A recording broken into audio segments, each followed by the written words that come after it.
আর সেখানে নওশাদ সিদ্দিকে কোন notorious criminal বলবে জঙ্গি, সেটা আমাদের মেনে নিতে হবে। হ্যাঁ, তার উত্তর কি আপনারা দেবেন না? একটা প্রখ্যাত নটোরিয়াস ক্রিমিনাল, পরীক্ষিত নটোরিয়াস ক্রিমিনাল পশ্চিমবঙ্গে এবং ভারতবর্ষের মাটিতে, যেটা আইন সিদ্ধ ক্রিমিনাল হিসাবে চিহ্নিত হয়েছে এবং যাকে জঙ্গি হিসাবে আখ্যায়িত করেছে আমাদের পুলিশ মন্ত্রী, মুখ্যমন্ত্রী। এই তুই তো জীবন তলায় বোম বাঁধিস, তাহলে তার থেকে বড় আর জঙ্গি কে হতে পারে? তাকে জিজ্ঞাসা করবেন তার লোকদের, জঙ্গি ডেফিনেশনটা কি, কোন ডেফিনেশন জঙ্গি। খুব বড় কষ্ট লাগে যখন দেখি এক সময়ের বাঘ ভাঙরের তার গাড়িতে ইট পড়ছে দুদিন আগে, তখন বড্ড কষ্ট লাগে। কাক কাকের মাংস খায় না, কিন্তু একমাত্র পার্টি তৃণমূল তার তৃণমূলের মাংস খায়, সেটা প্রমাণ করছে পশ্চিমবঙ্গের মাটিতে প্রতিদিন।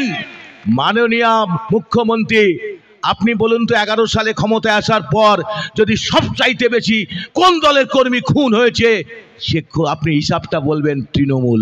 কারা খুন করেছে? তৃণমূল। কারা চুরি করেছেন?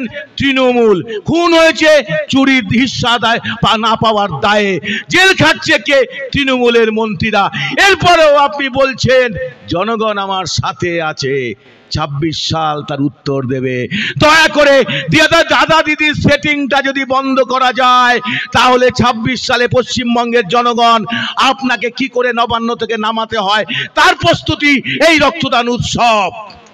সুতরাং ভাববেন না আমরা চুপ করে বসে থাকবো।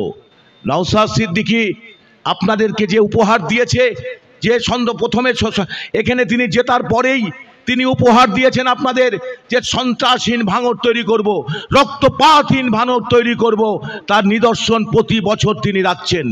আমি পার্টি লিডার হিসাবে, রাজ্য কমিটির একজন নেতা হিসাবে, পার্টির প্রতি দায়িত্বটা থাকার সুবাদে নওশাদ সিদ্দিকীর দায়ও কিন্তু আমাদের দায়, পার্টির দায়।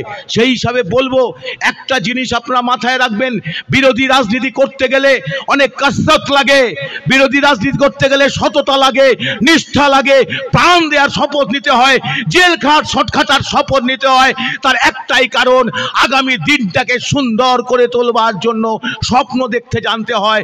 যে মানুষ স্বপ্ন দেখতে জানে না, সে রাজনীতি করতে পারে না, সে দেশকে ভালোবাসতে পারে না, সে তার পরিবারকেও ভালো রাখতে পারে না।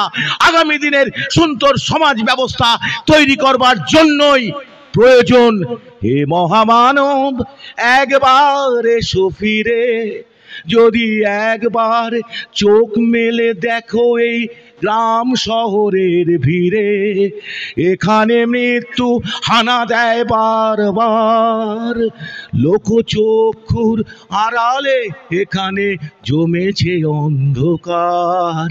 এ মহামানব একবার ভাঙড়ে এসো। সেই মহামানব বসে আছে আপনাদের মাঝে। যদি সেই মহামানবের হাতে ক্ষমতা তুলে দেন, পশ্চিমবঙ্গের নতুন যুব সমাজের আইকন হিসাবে আগামী দিন পশ্চিমবঙ্গকে কিভাবে তৈরি করতে হয় আইএসএফ জানে, আইএসএফ এর চেয়ারম্যান জানে। প্রতিদিন আপনাদের মধ্যে কাজ করতে করতে উনি যেমন শিখছে, আমরা তেমন শিখছি, আপনারা শিখছেন, শেখার শেষ নেই। আর পৃথিবীর অর্ধের আকাশ জুড়ে থাকে নারীরা, সে নারীদেরকে সসম্মানে আপনারা যে জায়গা করে দিয়েছেন আজকে, আমি নিজে আপ্লুত, আমি বিস্মিত। কারণ আমার প্রথম রক্তদান হয়, আমি শুটার ছিলাম, রাইফেল শুটার ছিলাম। সেই শুটিং করতে করতে 18 বছর বয়সে প্রথম রক্তদান দিই।